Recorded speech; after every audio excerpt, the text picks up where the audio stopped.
আসসালামু আলাইকুম, সবাইকে স্বাগত জানাচ্ছি ফ্রিকি নিউজে। শুরুতেই জানিয়ে দিচ্ছি এখন পর্যন্ত আমাদের হাতে পাওয়া সর্বশেষ আপডেট।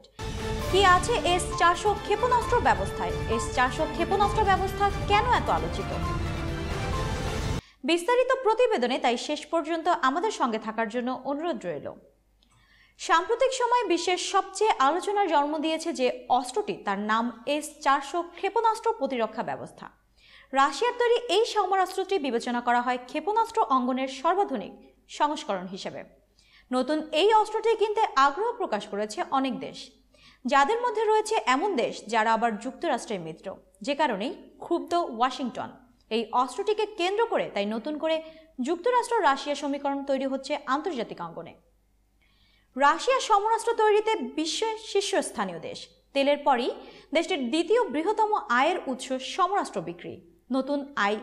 নতুন এই 400 ক্ষেপণাস্ত্র প্রতিরক্ষা ব্যবস্থাটি রাশিয়ার অস্ত্রশিল্পের আলোচিত একটি পণ্য।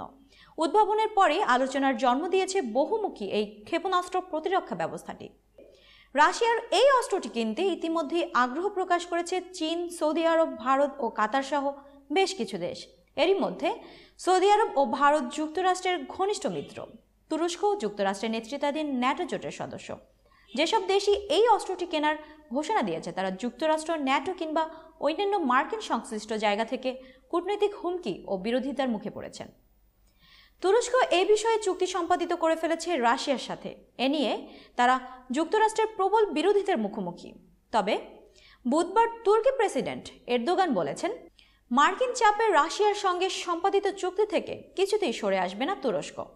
পরবর্তীতে তুরস্ক S-500 ক্ষেপণাস্ত্র প্রতিরক্ষা ব্যবস্থা কিনতে পারে বলে জানান তিনি। রাশিয়ার সঙ্গে সম্পাদিত অস্ত্র কেনার চুক্তি থেকে তুরস্ককে সরে আসার মার্কিন আহ্বানের পরিপ্রেক্ষিতে তিনি এসব কথা জানান।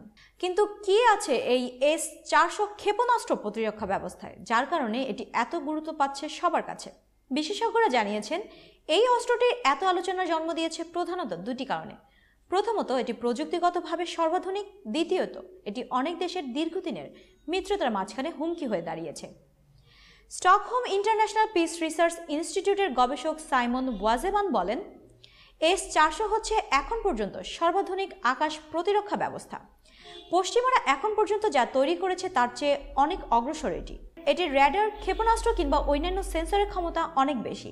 এটির র্যাডার 600 কিলোমিটার পর্যন্ত এলাকার উপর নজরদারি করতে পারে। এটি ক্ষেপণাস্ত্রের সীমা 400 কিলোমিটার পর্যন্ত। এটি লক্ষ্যবস্তু নির্ধারণে অনেক নির্ভুল।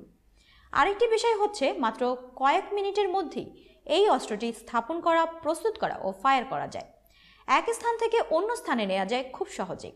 কাউন্সিল অন ফরেন রিলেশনসের সামরিক বিশেষজ্ঞ কেভিন ব্র্যান্ড বলেন, এই ক্ষেপণাস্ত্র ব্যবস্থাটি হলো একের মধ্যে অনেক গুণাগুণ সমৃদ্ধ। এটি দিয়ে দূরপাল্লা, মাঝারি পাল্লার, এমনকি স্বল্প পাল্লার রকেট ছোড়া যায়। এটি নির্ভর করবে ব্যবহারকারীর ইচ্ছের উপর।